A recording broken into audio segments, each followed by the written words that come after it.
Non-steroidal anti-inflammatory drugs, or NSAIDs. We all use them, but how much do we actually know about them? NSAIDs are a class of drugs that belong to the anti-inflammatory and analgesic category. Their unique properties allow them to treat different types of pain from mild to moderate. Because of their antipyretic properties, NSAIDs may be used to treat fevers.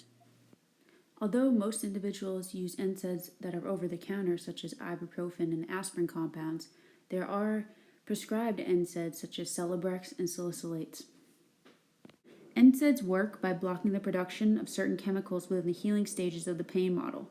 More specifically, they prevent the release of the enzyme cyclooxygenase 2, or COX-2.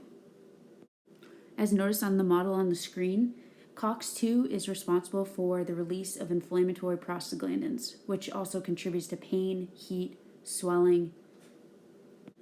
During sports, especially in contact sports such as hockey, football, lacrosse, and soccer, athletes are exposed to forces in which injuries can occur, and this pain model begins.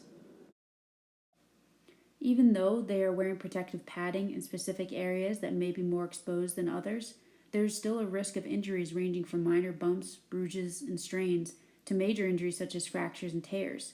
Therefore, athletes may take these NSAIDs before or after a workout or competition to help reduce any inflammation or pain they may experience.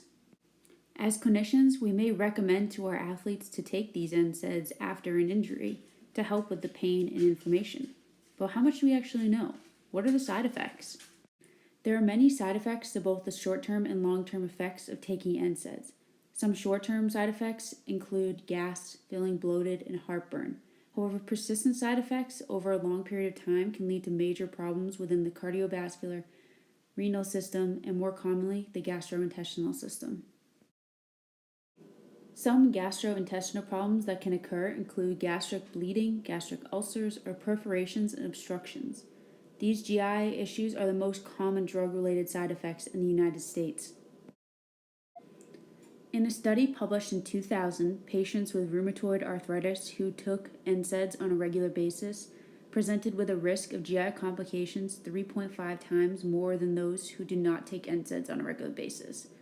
And also, there was a 1 to 2% increase in the likelihood of having an upper GI complication such as acid reflux, belching, or bloating in these patients.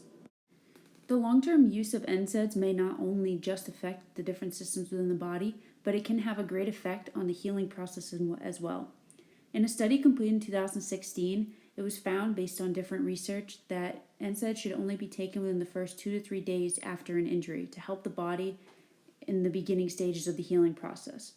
If taken long-term for chronic injuries, NSAIDs may have a direct result in the delay of the proliferation phase of healing.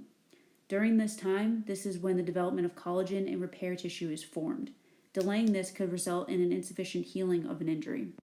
Since NSAIDs have different side effects that impact different systems within the body, especially in the healing process, should we as clinicians be worried about the consumption of NSAIDs in the athletic population?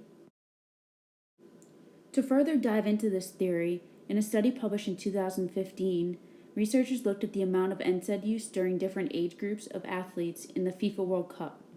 In 2002, at the FIFA Men's World Cup, 69% of participants recorded they used some sort of medication during the tournament. More than 50% of those participants recorded they took some form of NSAID during the tournament, with 33% of them noting they took NSAIDs prior to every match. Similarly, at the U20 and U17 Men's World Cup, 60% of participants recorded using some type of medication, with 43% of them reporting they use NSAIDs during the tournament.